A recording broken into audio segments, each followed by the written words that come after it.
Hi, ഞാനുണ്ട് കേട്ടോ അവളുടെ കൂടെ. ഞാനും അമ്മും കൂടിയിട്ടാണ് കേട്ടോ വീഡിയോ എടുക്കാൻ വന്നത്. ചുമ്മാ ഒരു രസത്തിന് എടുത്തതാണ്. കാരണം മുരിങ്ങയുടെ ഇല ഇറക്കാൻ വന്നത് കേട്ടോ. അപ്പോൾ നമ്മുടെ മുരിങ്ങേൻ്റെ മരം ഇപ്പം എങ്ങനെയാണ് അതിൻ്റെ അവസ്ഥ നിങ്ങൾക്കൊന്ന് അറിയണ്ടേ. അതിന് വേണ്ടിയിട്ടാണ് കേട്ടോ. കൈ ഇതാണ്ടോ സുഖമായിട്ട് ഞങ്ങൾക്ക് പറിക്കട്ടോ. ഇത് എവിടെ കാണാല്ല. ഇതാ കൈയും കൊണ്ട് പറിക്കാം. പ്രാവശ്യം ഞങ്ങൾക്ക് തോട്ടിയോ ഒന്നും വേണ്ട കേട്ടോ. അതാണ് ഈ വീഡിയോയിൽ കാണിച്ചു തരാൻ പോണ്. ഒരു രസത്തിന് വീഡിയോ എടുത്തതാണ് കേട്ടോ. അതിൽ വലിയ കാര്യമായിട്ടൊന്നും പറയുന്നില്ല. എന്നാലും നിങ്ങൾ വീഡിയോ കണ്ട് സപ്പോർട്ട് ചെയ്യണേ.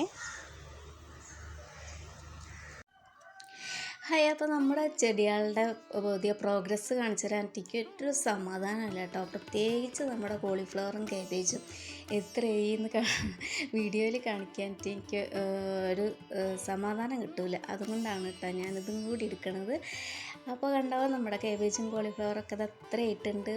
ഇപ്പോൾ ശരിക്കും പറഞ്ഞാൽ രണ്ടിൻ്റെയും ഇല ഏകദേശം ഒരുപോലെയാണ് കേട്ടോ. ഇതിൽ കാബേജും ഉണ്ട് കോളിഫ്ലവറും ഉണ്ട്. അപ്പോൾ ഒരു വെള്ള കളറിൽ കാണുന്നില്ലേ, അതാണ് നമ്മുടെ കോളിഫ്ലവർ കേട്ടോ. മറ്റത് കാബേജാണ്.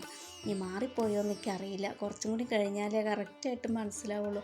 അതിൻ്റെ ഇല കണ്ടില്ലേ, ചെറുതായിട്ട് പുഴു തിന്ന പോലെ. പുഴുക്കേടല്ല കേട്ടോ, അത് പുഴു തിന്നല്ല. ഈ പച്ചപ്പുൽച്ചാടി ഉണ്ടല്ലോ, അത് മാത്രമേ കേട്ടോ എൻ്റെ ചെടികളിലെ ഇല തിന്നണുള്ളൂ. പുഴുക്കളൊന്നും വരാറില്ല സാധാരണ. അതുകൊണ്ട് ഞാൻ അതിനൊന്നും ചെയ്യാറുമില്ല കേട്ടോ. ഇല ഇത്തിരി ഇതായാലും കുഴപ്പമില്ലല്ലോ എന്ന് വിചാരിക്കും. ഞാനതിൽ മുരിങ്ങയുടെ ഇലയൊക്കെ ഇട്ട് കൊടുത്തുന്നു.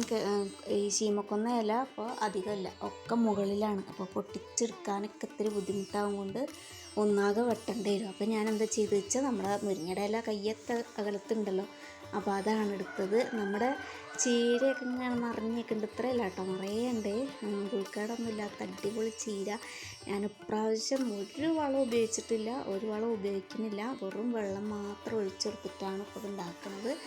അപ്പോൾ വെണ്ടയ്ക്ക ചെടികളൊക്കെ, പുതിയ വെണ്ടയ്ക്ക ചെടികളൊക്കെ കണ്ടില്ലേ, കുഞ്ഞീതായപ്പോൾ തന്നെ അതിൽ കായകൾ വന്ന് നിറഞ്ഞിട്ടുണ്ട്, പൂക്കളൊക്കെ വന്ന് നിറഞ്ഞിട്ടുണ്ട്.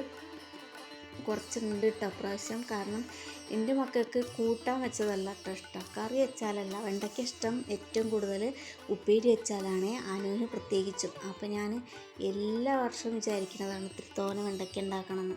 എനിക്ക് ഏറ്റവും കൂടുതലായിട്ട് ഉണ്ടാക്കാൻ ഇഷ്ടപ്പെട്ടൊരു വെജിറ്റബിൾ എന്ന് പറഞ്ഞാൽ അത് വെണ്ടയ്ക്ക തന്നെയാണ് കേട്ടോ. നല്ല ഭംഗിയാണ് അത് കാണാൻ. കുറേ എണ്ണം ഉണ്ടായി നിൽക്കുന്നത് കാണാനും പിന്നെ പറിക്കാനൊക്കെ ഒരു പ്രത്യേക ഇഷ്ടമാണ്.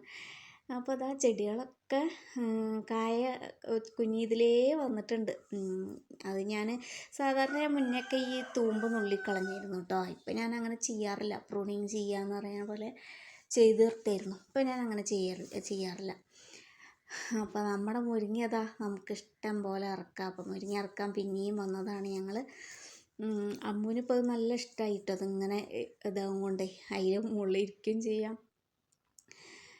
പിന്നെ നല്ല തൂമ്പ ഇലകളാണ് കേട്ടോ. ഇടയ്ക്കൊക്കെ ഇങ്ങനെ പഴുക്കണുണ്ട്. അതിൻ്റെ കടേൻ്റെ ചുവട്ടിൽ പെരിച്ചാഴീൻ്റെ പൊത്തായിരുന്നു കേട്ടോ. അതുകൊണ്ടാണ് എനിക്ക് തോന്നണത് വീണത്. ഭാഗ്യം ഞങ്ങളുടെ ഷീറ്റിൻ്റെ ഒരു ഭാഗം മാത്രമേ പൊട്ടിയുള്ളൂ. അത് ഒന്നാകെ പേരുടെ മേലേക്ക് വീഴുകയാണെന്ന് വെച്ചാൽ ശരിക്കും പറഞ്ഞാൽ പകുതിയും പോയായിരുന്നു. നല്ല ഒരു ഇതില്ലേ, കള്ളിമുൾച്ചെടീൻ്റെ ഒക്കെ പോലെ ആണിതിപ്പോൾ വന്നിട്ടുള്ളത്. മുരിങ്ങയില പുതിയത്. മറ്റ് തോട്ടിയും കൊണ്ടൊക്കെ കറക്കൽ ഇത്തിരി ബുദ്ധിമുട്ടുള്ള പണിയായിരുന്നു. അപ്പോൾ എന്താ വെച്ചാൽ അതിൽ സോയാബീൻ്റെ വള്ളിയൊന്നുമില്ല കേട്ടോ. ഞാൻ ഇവിടെ ഉണ്ടായിരുന്ന വല ഒക്കെ അഴിച്ചു. ഇതിങ്ങനെ മുരിങ്ങ മരം വീണപ്പോൾ വലയൊക്കെ പൊട്ടി വീണായിരുന്നു. പടവലങ്ങയും പയറൊക്കെ പടർത്തി കൊടുത്തായിരുന്നു കേട്ടോ. അതിൽ പിന്നെ കാനലാവും കൊണ്ട് ഉണ്ടാവാറുമില്ല. അപ്പം ഞാൻ ആ വലയൊക്കെ ഒരുപാട് ബുദ്ധിമുട്ടി കെട്ടഴിച്ചെടുത്ത് വേറെ ഭാഗത്ത് കെട്ടിയിട്ടുണ്ട് കേട്ടോ. അതെവിടെയെന്ന് ഞാൻ പറയാം. ഭാഗത്ത് കനലാവും കൊണ്ടാണ്, കനാല് നേരം കാനലാവും കൊണ്ടുണ്ടാവണില്ല പയറൊന്നും. ഇവിടെ നാരകമൊക്കെ നല്ല വലുതായിട്ടുണ്ട്. 2 നാരകച്ചെടി ഉണ്ട് കേട്ടോ. ഒന്ന് ഓറഞ്ചിൻ്റെയാണ്, ഒന്ന് നാരകത്തിൻ്റെയാണ്. അപ്പോൾ നമ്മുടെ മുരിങ്ങ മരത്തിൻ്റെ വിശേഷങ്ങൾ ഇതൊക്കെയാണ്. ഇനി അതാ ഞാൻ പയറിൻ്റെ ഉണ്ടാക്കിയിട്ടുണ്ട്. അടുക്കളപ്പുറത്ത് തന്നെ ഉണ്ടാക്കിയിട്ടുള്ളത്. കാരണം ഈ പുല്ലും കാടും പറിച്ച് മടുത്തുന്ന്. അപ്പോൾ ഇങ്ങനെ അങ്ങോട്ട് ചെയ്ത് വെച്ചാൽ നമുക്ക് ഇടയിൽ വരുന്ന ചെറിയ ചെറിയ പുല്ലുകൾ മാത്രം കളഞ്ഞാൽ മതിയല്ലോ. അത് അപ്പുറത്തെ തൊടിയാണ് കേട്ടോ. അവിടെയൊക്കെ പുല്ലും കാട് നിറഞ്ഞിട്ട് അതാണ് ഇങ്ങോട്ട് ഇങ്ങനെ കയറി വരുന്നത്. ഈ വള്ളിയൊക്കെ പടർന്ന് കയറുകയാണ്. അപ്പോൾ എനിക്കത് വലിയൊരു പണിയായിരുന്നു. അപ്പോൾ ഞാനിങ്ങനെ സൈഡിൽ പട്ടയൊക്കെ വെച്ച് നിരത്തി കുറച്ച് ഭാഗമൊക്കെ കെട്ടി, പിന്നെ ബാക്കിയുള്ള ഭാഗത്ത് പയറൊക്കെ വെച്ച് കമ്പും കോലൊക്കെ വെച്ച് വലയൊക്കെ കെട്ടി റെഡിയാക്കി കേട്ടോ. വല ചെമ്പരത്തി മരത്തിൻ്റെ മുകളിലേക്കൊക്കെയാണ് വലിച്ച് കെട്ടിയിട്ടുള്ളത്. കുറച്ച് പണിയെടുത്തതൊന്ന് സെറ്റാക്കാൻ വേണ്ടിയിട്ട്. കാരണം അവിടെ നിന്ന് കെട്ടഴിച്ചെടുത്തപ്പോൾ തന്നെ ഏതാണ്ട് എൻ്റെ പണി ഒരുങ്ങിയെന്ന് അറിയാം. പിന്നെ അത് കുരുക്കഴിക്കാൻ എടുത്തിരുന്ന നേരം അങ്ങനെ നമ്മുടെ ടാങ്കിൻ്റെ മുകളിലേക്കാണ്ട് വലിച്ച് കിട്ടി. അപ്പോൾ ഞങ്ങളിത് ആ ചീരയും മുരിങ്ങയിലയൊക്കെ അറുത്ത് ഇവിടെ എത്തിയിട്ടുണ്ട് കേട്ടോ. ഉള്ളിലിത് കഴുകിയിട്ടില്ല, കഴുകാൻ പോണേ ഉള്ളൂ. അപ്പോൾ അതാ മുരിങ്ങയുടെ ഇല അറുത്തിട്ടുണ്ട്. ഇത് രണ്ടും കൂടി ചേർത്തിട്ട് ഒരു തോരൻ ഉണ്ടാക്കാൻ വേണ്ടിയിട്ടാണ് കേട്ടോ നിൽക്കുന്നത്. അപ്പോൾ ചീര എന്ന് പറഞ്ഞാൽ എത്ര പറിച്ചാലും തീരില്ല. അപ്പോൾ വലുതൊക്കെ ഞാൻ പറിച്ചെടുത്തു കേട്ടോ. ബാക്കി ഇനി വലുതാവട്ടെ വെച്ചിട്ട് നിർത്തിയെടുക്കുകയാണ്.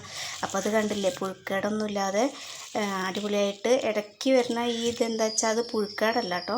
ഇത് ഈ പച്ചപ്പുളിച്ചാടി ഉണ്ടല്ലോ, അത് തിന്നണതാണ് ഇല.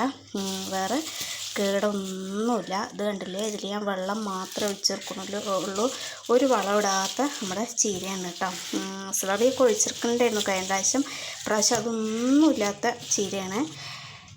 അപ്പോൾ നമുക്ക് ഒരിത്തിരി വിത്ത് ഉണ്ടെങ്കിൽ അതുകൊണ്ട് വെറുതെ പുല്ലൊക്കെ പറിച്ചെടുത്ത് മണ്ണൊന്ന് ഇളക്കി ഒന്നങ്ങോട്ട് പാവിയ അത്രയും നല്ല ചീര കിട്ടും കേട്ടോ. അപ്പോൾ ഇത് നമ്മൾ കൂട്ടാനാണ് വെക്കുന്നത് വെച്ചാൽ വെറും പരിപ്പിട്ട് ഇതാക്കിയാൽ മതി. തേങ്ങയൊന്നും അരയ്ക്കേണ്ട ആവശ്യമില്ല. നല്ല ടേസ്റ്റാണ് കേട്ടോ. വെണ്ണ പോലെ ഉണ്ടാവും ഈ ചീര. നമ്മുടെ കഞ്ഞിത്തൂവയിലൊക്കെ വെച്ചാൽ ഉണ്ടാവില്ലേ, അതുപോലെ ഉണ്ടാവും. നമ്മുടെ തോരൻ റെഡി ആയിട്ടുണ്ട്. അപ്പം ഞാനിത് ടേസ്റ്റ് നോക്കാൻ പോവാണേ.